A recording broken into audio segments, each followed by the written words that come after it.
গতকাল অন্তর্বর্তীকালীন সরকার গঠনের অনুষ্ঠানে কয়েকটা বিষয় নোটিস করা গেছে। তার মধ্যে একটা হচ্ছে সার্জিস আলম কেন নেই, অ্যান্ড আরেকটা বিষয় যেটা নিয়ে অনেকেই মজা করে সোশ্যাল মিডিয়ায় লিখছে, মেয়েরা কলেজ যাইতেও নতুন ড্রেস খুঁজে আর হাসনাত আব্দুল্লাহ সরকার গঠন করে আসলো এই এক টি শার্ট দিয়ে।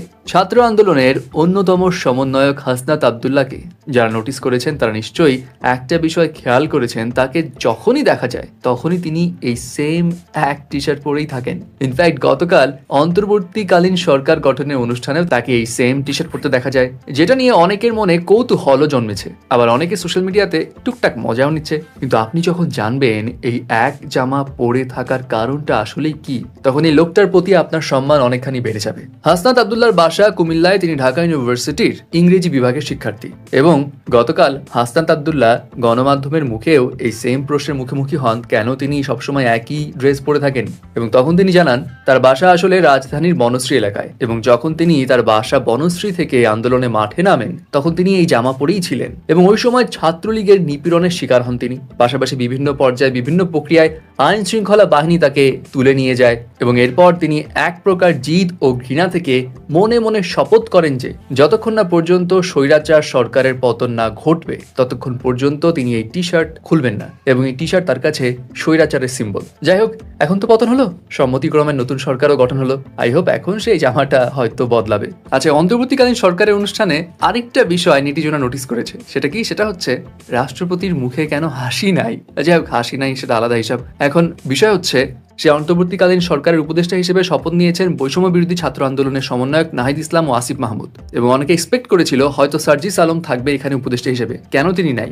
এই বিষয় নিয়ে অনেকের অনেক রকম প্রশ্ন ছিল। কেউ বলছিল হয়তো তাকে দিয়ে আলাদাভাবে কোনো দল গঠন করা হবে, হয়তো রাজনৈতিকভাবে তিনি নেতৃত্ব দিবেন, নানা রকম স্পেকুলেশন চলছিল।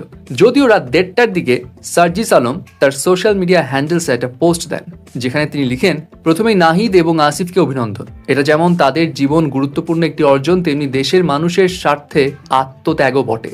কেন আত্মত্যাগ? তিনি বলেন, এই অন্তর্বর্তীকালীন সরকার থাকার কারণে সামনের ইলেকশনে তাদেরকে অংশগ্রহণ করা থেকে বিরত থাকতে হবে। সার্জিস আরো লিখেন, আমি বিশ্বাস করি তারা দুইজন এই অন্তর্বর্তীকালীন সরকারে পুরো দেশের মানুষের প্রাণের দাবিগুলোর প্রতিনিধিত্ব করবে, জনগণের রায় বাস্তবায়ন করতে চাপ প্রয়োগ করবে, আমাদের আস্থার প্রতিবিম্ব হয়ে উঠবে।